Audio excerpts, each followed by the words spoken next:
Greetings, love and gratitude to you all, beloved community members and fellow movers for racial justice. I feel blessed to be able to join you virtually today as we conclude this 37-day virtual event, Our Journey to Washington, D.C. for Racial Justice. My name is Charlae Davis, and I am the Executive Director at ISAC. For our out-of-town participants and community members, ISAC stands for Interfaith Strategy for Advocacy and Action in the Community. We are an interfaith organizing network made up of 31 organizations and congregations and a plethora of partners. We are working diligently to build the beloved community that Dr. Martin Luther King Jr. spoke of. A place where all people are held as beloved, and a place where our practices and policies are infused with love, hope, abundance, and also equity. I want to first send a special thank you to Elder King, our awesome president, for his leadership and his continual support. Also, to our executive committee, leadership board members, partners, and task force members. Thank you for all that you have done for this event. To Kara, our VP for Fund Development and Fundraising, thank you for your awesome help in organizing this virtual event. And to Sheila and Rick, thank you so much for the calls that you made and helping us to connect to local businesses and organizations during this pandemic. To Mark, also our wonderful web person who helped us bring this vision to light and to life. Thank you. And also to Caleb for all your time and energy and help with social media, designs that you created for us, and also transferring of videos. And to all, thank you for sharing your why and digging so deeply and really reflecting on why you and your household was going to be or would be moving for racial justice. Thank you for your donations and uploading of your logos. Thank you to those who submitted their results in steps and also distance. And thank you to local businesses and organizations for your support.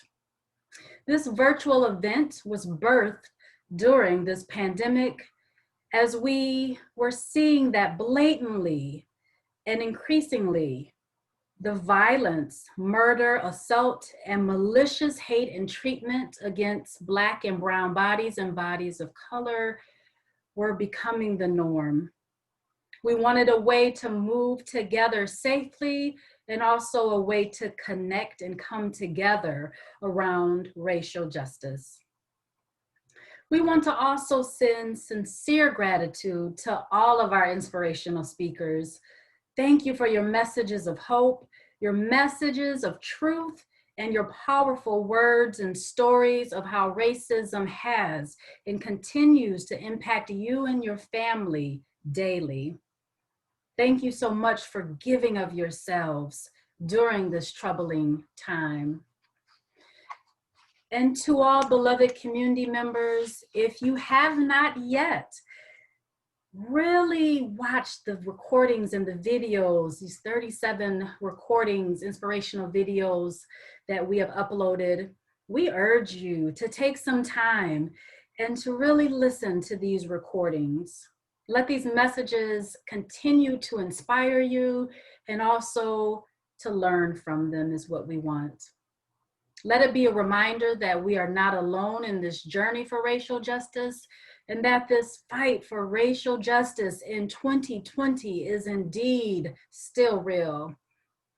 And also let it be a reminder that we are in this together. To our white allies, thank you. We love you. We need you in this work.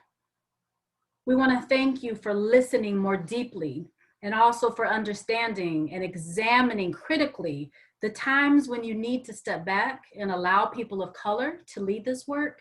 And then also the times when you need to use your voice to speak up, even when it's hard and uncomfortable to speak to your fellow white community members and white family members. Thank you for understanding that the world we live in now, for people of color, it is not only increasingly painful daily, but each injustice, whether it is local or nationwide, reopens old wounds. Thank you for thinking before you speak about the impact on us as people of color. We need you in this work. We don't expect you to know it all, but we need you to be on the continuum of growth. Thank you for your truth telling.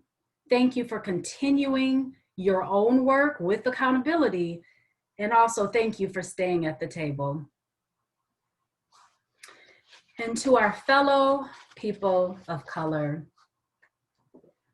whether you are Indigenous, Asian, Asian Pacific Islander, Native Hawaiian, Alaskan Native, Southwest Asian, Northern African, Black, African, Caribbean, Brown, or Latinx.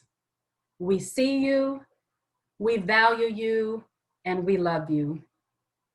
Please know that you are not alone in all of this. Our love for one another is so much stronger than any hate from a society that holds no power and holds no right to tell us who we are. May we practice self-care and hold each other up as we all are facing oppression. May we remind each other often of the beauty of the culture and who we are, and not only who we are, but whose we are. We are the product of our faith and our ancestors whose blood, sweat, and tears and cries and faith and prayers got us to where we are today. And we journey on. Please again know that you are loved and you are valued, and we are in this together. Beloved community members, our journey did not stop yesterday. Good news, it continues on. You may ask, or you may say, Charlae, I'm not sure what to do, how to do it. And you might even say, this is a massive problem. And I would say, you're right. Systemic issues always are. However, I would say plug in with us here at Isaac. There are things that we can and will do. We are at the center of troubling times, but we don't and we will not and we cannot close our eyes. We can't wait and wish for things to get better. We pray and we move with the direction of God, and we hold strong to our faith and to our consciousness. We hold strong to one another. On our event site, please visit the commitment card. In the middle of our event site, you'll see number 3 and the word afterwards. Click there and you can commit to continue this journey locally. Fill out and please submit the commitment card. And the very first thing that we ask you to do is to commit to vote on November the 3rd. Also, click Next Steps at the top of our event website and read more about how you may deepen your commitment to racial justice locally. And also, we would love to invite you to our October 22nd virtual public meeting. The task forces are working diligently now to find specific and relevant asks so that we can get commitments from public officials and also leaders to locally support the work of equity. These officials and leaders will come before the community virtually and commit towards the work of equity in the form of a practice or policy change. Please register starting next week and plan to join us virtually on Facebook Live or YouTube Live. We need you there.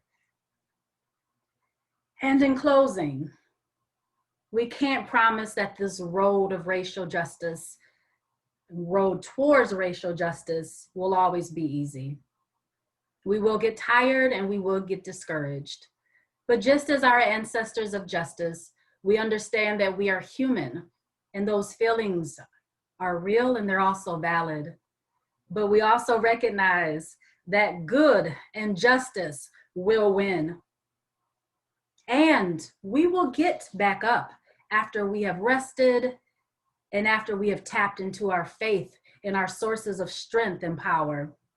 We continue on just as our ancestors of justice did, so that we and the generation to come will feel the positive impacts of our labor. The work continues, beloved community, and we will not stop until all members are held as beloved. May the journey continue together, and our work continues, and it continues now. Join us. Blessings and love from Elder King and myself.